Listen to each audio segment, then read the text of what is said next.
নিজৰ জন্মদিনটোত কটপুহা গাঁৱৰ ৰাইজক উপহাৰ দিলে কটপুহা শ্ৰী শ্ৰী দুৰ্গা পূজাৰ মুখ্য তৰণ। বৰভাগৰ কটপুহাৰ সমাজহিতৈষী তথা মানৱ দৰদী উজ্জ্বল ডেকাৰ মহানুভৱতা।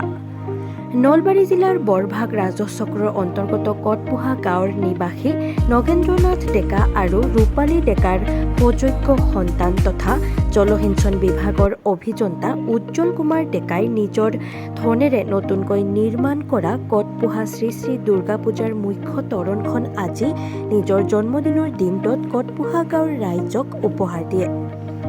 কটপুহা শ্ৰী শ্ৰী দুৰ্গা পূজাৰ এইবেলি সোণালী জয়ন্তী উপলক্ষে ডেকাই নিজৰ সাঁচতীয়া ধনৰ 13 লাখ টকা ব্যয় সাপেক্ষে নিৰ্মাণ কৰা মুখ্য তৰণখন শুভ উদ্বোধন কৰে নলবাৰী বালিতাৰাৰ মানৱ দৰদী মহানন্দ চৌধুৰীৰ সুযোগ্য সন্তান বিশিষ্ট সমাজ সংগঠক তথা জলসিঞ্চন বিভাগৰ সহকাৰী কাৰ্যবাহী অভিযন্তা মৃন্ময় চৌধুৰীয়ে।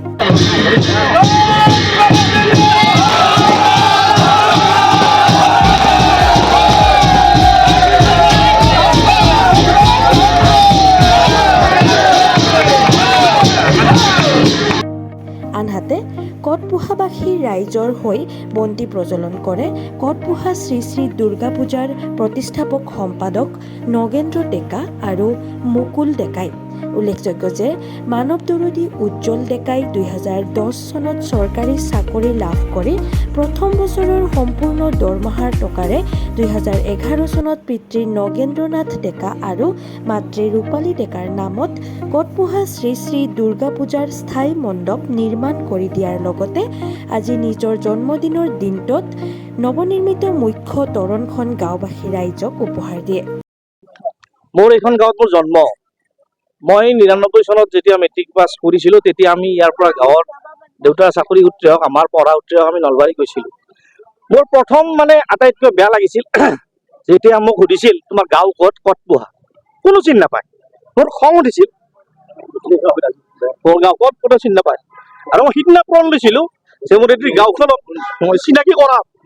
আৰু আজি মই ধৰি লওক দুৰ্গা মাৰ কৃপাত মই নিজে এজন অভিযন্তা হিচাপে সমাজত সেৱা আগবঢ়াব পাৰিছোঁ। আৰু আজি এনেকুৱা এটা অনুষ্ঠান আমাৰ গাঁওবাসীক উপহাৰ দিছোঁ। মোৰ এটাই কথা, আমাৰ গাঁও কটপুহা ৰাইজে চিনি পাওক, বিশেষ একো নকওঁ।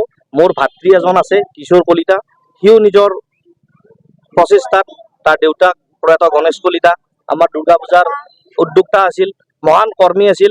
তেওঁ যথেষ্ট কষ্ট কৰিছিল। তেওঁৰ ল'ৰা কিশোৰ কলিতা আজি গড় কাপ্তানি বিভাগত সহকাৰী অভিযন্তা হৈ এখন সুন্দৰ মঞ্চ আমাৰ কটপুহাবাসী ৰাইজক উপহাৰ দিছে। আৰু আজি এই সুন্দৰ বুলিয়ে কৈছোঁ, নিজৰ অনুষ্ঠান হ'লেও সুন্দৰ যেনেই লাগিছে, ৰাইজে সুন্দৰ বুলি কৈছে। আজি এনেকুৱা এটা গেট মই দিবলৈ পাই মই যথেষ্ট সুখী। আপোনালোক আহিছে, যথেষ্ট সুখী, ধন্যবাদ। সঁচা কথা ক'বলৈ গ'লে চাওক, মোৰ এটাই কথা, কাষৰ মানুহ ঘৰে যদি লঘোণে আছে মই মাছ মাংস খালে গাত নালাগে। মোৰ এটাই ডাইৰেক্ট কথা, কাষৰ মানুহ ঘৰে যদি লঘোণে আছে মই মাছ মাংস খালে গাত নালাগে। কাষৰ মানুহ ঘৰেও দুই এষাৰ তেওঁলোকে লাগে নিমখ ভাত খাওক, মই দালি ভাতেই খাওঁ, তেওঁ লঘোণে নাথাকক, ময়ো চলি থাকোঁ। কাষৰ মানুহ ঘৰে লঘোণে থাকি যদি মই মাছ মাংস খাই থাকোঁ কেতিয়াও গাত নালাগে। আৰু আপুনি চাব, যেতিয়া এঘৰ দুখীয়া মানুহ এটা বেমাৰী মানুহে মোক ফোন এটা আহে, মই যাওঁ, গৈ মানুহ ঘৰত খবৰ এটা লওঁ, মানুহ ঘৰে যিটো সাহস পায় বা কিবা এটা আৰ্থিক সাহায্য দিলে মানুহ ঘৰে যিটো এটা ফূৰ্তি পায়, সেই ফূৰ্তিটো মই বিৰাট সুখ পাওঁ। আৰু সেই সুখটোৰ কাৰণে মই গাঁৱে গৈ ঘূৰি ফুৰোঁ। মোক সেইখিনিয়ে লাগে। কটপুহা দুৰ্গা পূজাৰ সোণালী জয়ন্তী বৰ্ষত নিৰ্মিত আজিৰ এই তৰণখনৰ উদ্বোধনী সভাত উপস্থিত থকা সমূহ ধৰ্মপ্ৰাণ ৰাইজ, লগতে এই তৰণখনৰ দাতা শ্ৰী উজ্জ্বল কুমাৰ ডেকা, লগতে তেখেতৰ পৰিয়ালবৰ্গ আৰু সন্মানীয় ৰাইজ, আজি আমি 1975 চনত আমাৰ কটপুহাত দুৰ্গা পূজা আৰম্ভ হৈছিল। আৰু তেতিয়াৰ পৰা এবছৰ দুবছৰকৈ গৈ আজি 50 বছৰ ভৰি দিছেহি। এইবেলি আমি সোণালী জয়ন্তী বৰ্ষ পালন কৰিম।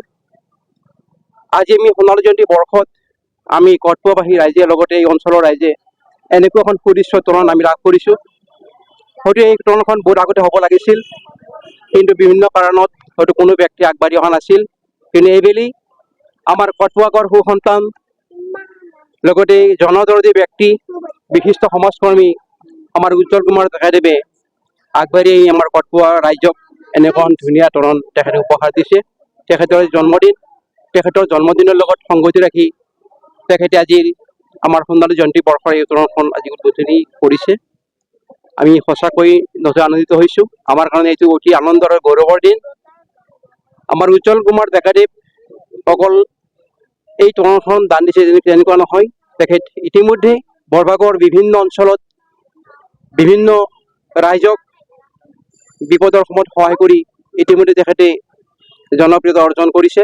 তেখেতে উজ্জ্বল ডেকা ফাউণ্ডেশ্যন নামৰ এটা ফাণ্ডৰ জৰিয়তে ইতিমধ্যে বৰভাগৰ সমগ্ৰ বৰভাগত বুলি ক'ব পাৰি, লগতে নলবাৰী জিলাৰ বিভিন্ন ঠাইত যিখিনি দুখীয়া মানুহ আছে এই দুখীয়া মানুহৰ ঘৰত গৈ তেখেতে বিয়া বাৰু অনুষ্ঠানত যথেষ্ট সহায় সহযোগ কৰি আহিছে। লগতে যদি বেমাৰ আজাৰ হয় প্ৰথম ফোনটো তেখেতৰ ওচৰলৈ আহে আৰু তেখেতে দৌৰি গৈ সেই মানুহখিনিক টকা পইচা দি মেডিকেলত নিজে লৈ গৈ হ'লেও আজি বহুত দুখীয়া ঘৰৰ ৰোগীক তেখেতে ভাল কৰি আনিছে। গতিকে মই ভাবোঁ এই আশীৰ্বাদ তেখেতে পাব।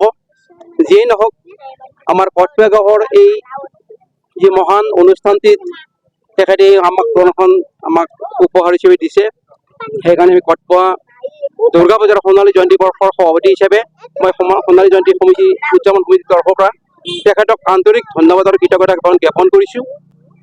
আৰু আপোনালোকে দেখিছে এই তোৰণখনত বিভিন্ন মূৰ্তি বিগ্ৰহ ইয়াত স্থাপন কৰা হৈছে। আমি বৃহত্তৰ কটপুৱা গাঁৱৰ বিভিন্ন চুবুৰীত আমাৰ বহুতো মঠ মন্দিৰ আছে, সেই প্ৰতিটো মঠ মন্দিৰৰ বিগ্ৰহ ইয়াত স্থাপন কৰা হৈছে। এইটো আচলতে ক'ব গ'লে তেখেতৰ আমাৰ গোটেই কটপুৱাৰ বিভিন্ন জাতি প্ৰজাতি বিভিন্ন চুবুৰীৰ মানুহক তেখেতে একত্ৰিত কৰি ৰখাৰ তেখেতৰ যিটো নিদৰ্শন, সেই নিদৰ্শনটো সঁচাই মনত ৰাখিবলগীয়া। নিউজ ডেস্ক ৰিপৰ্ট, বাৰ্তা A to Z।